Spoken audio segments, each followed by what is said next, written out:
Assalamualaikum warahmatullahi wabarakatuh. Sugeng enjing ketemu kembali di channel kesayangan kita kali ini.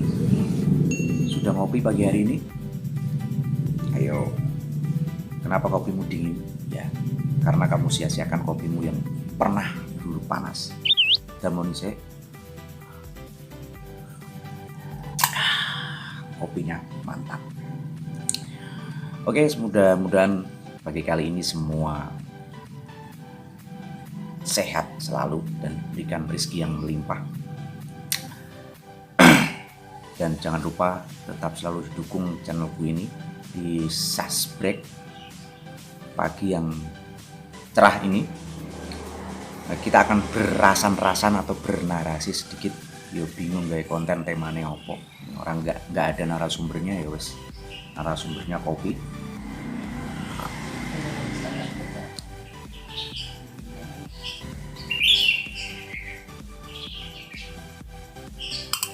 Bagi yang suka ngopi, bikin kopi sesuai takaran Anda semua, dan mudah-mudahan dengan segelas kopi atau secangkir kopi bisa membuat rileks pikiran kita. Rasan-rasan pada kesempatan pagi hari ini apa ya? Yang dekat dengan sekitar kehidupan kita saja, kehidupan masyarakat saja. Ayo. Kita mencoba untuk bersosial dan jangan cuma hanya ya senang dengan drakor ataupun film-film sinetron percintaan. Nah, ini kemarin saya pernah yang suka nonton berita atau televisi di media hiburan ataupun media elektronik, media cetak, pasti sudah pernah menonton bahwa di televisi kemarin ada dari negara luar, negara Australia, yang memprotes. Ribuan orang berkumpul dan demo melakukan aksi penolakan vaksin dan lockdown untuk corona. Luar biasa. Sekarang di negara kita setiap hari selalu ada penambahan tentang berita-berita klaster-klaster terbaru di dunia pendidikan kita. Baru saja kita akan melihat anak-anak kita bersekolah, bertemu dengan guru, bertemu dengan teman. Ternyata terjadi di salah satu kabupaten Jawa Tengah, ada siswa-siswa yang reaktif dan harus menjalani isolasi mandiri, lockdown. Dan setiap hari kalau teman-teman update berita ini pasti penambahan dari kasus penyebaran COVID itu selalu bertambah terus. Yang penting kita selalu jaga kesehatan, makan tepat waktu, dan selalu berpikiran bahagia dan berpikiran waras. Juga sekarang semua atau seluruh rakyat Indonesia ini harus wajib vaksin. Dari mulai karyawan swasta, karyawan formal, wira swasta formal, wira swasta, pengangguran, harus. Karena vaksin itu ada triloginya, ada vaksin pertama, vaksin kedua, vaksin ketiga. Untuk para pekerja nakes itu harus sampai ke tahap vaksin ketiga. Kalau masyarakat umum sampai batas vaksin kedua. Dan sekarang kalau tidak ada vaksin, tidak ada surat pengakuan bahwa kita sudah vaksin, kita dilarang masuk di supermarket karena nanti ada barcode yang akan dikonekkan dengan surat lampiran yang kita terima kalau kita sudah vaksin. Dan sekarang ini sudah mulai masuk di supermarket kelas bawah yang ada di sekitar rumah kita, seperti mungkin Alfamart, Indomart, akan dipasang seperti itu. Jadi kalau kita tidak vaksin, tidak ada bukti surat itu, kita tidak bisa masuk. Kalau aku eh, simpel saja.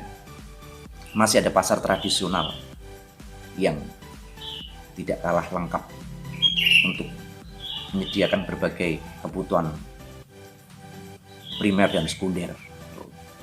Nggak pasar coy, nganggo sandal jepit, nganggo katok cekak, nggak masalah.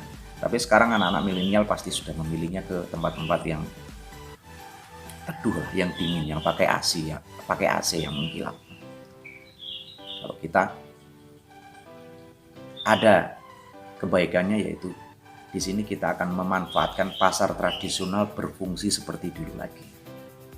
Kita akan membantu memberikan kemajuan atau peningkatan produksi ataupun meningkatkan taraf ekonomi para pedagang-pedagang asongan yang ada di pasar. Semua simple, aku nggak masalah. Wong desa biasa, mlebu pasar tradisional. Jolali diombe kopine. Itu solusiku ya. Terus yang kedua ini, selain surat vaksin yang memang sangat penting karena segala aktivitas ataupun keperluan yang sekarang menyangkut kebutuhan kita itu sudah harus menggunakan vaksin. Contohnya katanya masuk ke supermarket juga, bepergian juga harus memperlihatkan surat keterangan vaksin. Ada beredar kabar bahwa mau melakukan pinjaman di salah satu lembaga pembiayaan ataupun bank juga harus mempunyai surat sertifikasi vaksin. Luar biasa memang. Ya, mudah-mudahan negara kita segera sembuh, normal kembali, sehingga aktivitas pun berjalan normal. Karena sekarang yang kita rasa memang benar-benar sebuah pertunjukan yang halu, yang dulu pernah kita hayalkan sekarang terjadi. Nah, kita mau menghayal, nah itu terjadi yang sekarang. Nah, hayalan itu tidak bisa dipikirkan dengan logika, dengan akal sehat. Nah, sekarang anak-anak yang generasi kita nanti pun sekolahnya pun tidak ada yang tatap muka, semua melakukan dengan sistem online, daring. Tiba-tiba lulus, tiba-tiba wisuda, tiba-tiba naik kelas. Nanti ditakoni plonga-plongo. Nah itu loh, bagaimana generasinya. Harusnya gue menteri wong cilik atau menteri wong desa yang memperhatikan kejadian-kejadian sosial yang ada di desa-desa. Kantornya yang desa wae. Memang ada sekarang menteri kerakyatan, perumahan dan segala macam. Tapi enaknya menteri khusus wong desa. Jadi nanti menterinya dibantu dengan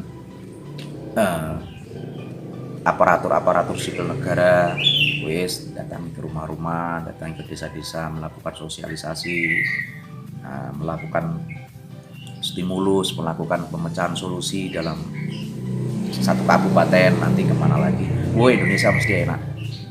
Ya nanti gantian dari kabupaten ini ke kabupaten lain berputar.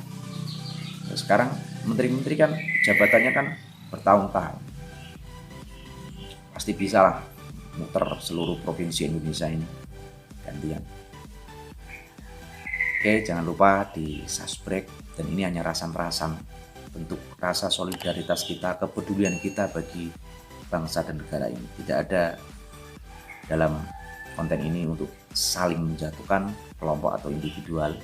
Tujuan saya hanya murni untuk menghibur dan sekedar coba untuk cinta tanah air lah. Cintai tanah air, mencintai bangsa dan negara ini dengan bukan kita berperang, bukan, tapi dengan pikiran, ya dengan kebaikan kita. Kita mulai sedikit demi sedikit berbuat baik kepada sesama dan saling berempati lah pada semuanya. Karena di sini banyak superhero yang datang silih berganti untuk memberikan kebaikan kepada sesama, dan itu pun bukan dari kalangan familiar, bukan kalangan dari orang terkenal ataupun tokoh ataupun ASN ataupun pejabat, ya dari rakyat. Dan para pejabat pada kesempatan kali ini di sebuah berita kekayaannya di pandemi ini meningkat. Itu kan sangat luar biasa. Berbanding terbalik dengan masyarakat umum, di mana para pengusaha-pengusaha kecil seperti ya pengusaha pitik, bertelur, ayam, bebek ini kan kesulitan, pakannya naik sementara telur turun. Ya seperti prinsip hukum ekonomi, permintaan barang menurun, harga pasti turun. Kalau permintaan barang ataupun jasa naik, meningkat, harga pun pasti naik. Nah ini malah harga produksinya malah membengkak, jadi tekor. Oke, pagi hari ini begitu saja yang bisa saya rasan-rasan. Nanti kita bisa sambung lagi di tema-tema berikutnya. Jangan lupa ngopi. Jangan biarkan kopimu menjadi dingin, karena kopimu dulu pernah panas. Tetap selalu mencintai lingkungan kita, masyarakat, dan tetap di subscribe. Assalamualaikum warahmatullahi wabarakatuh. Sugeng Enjing.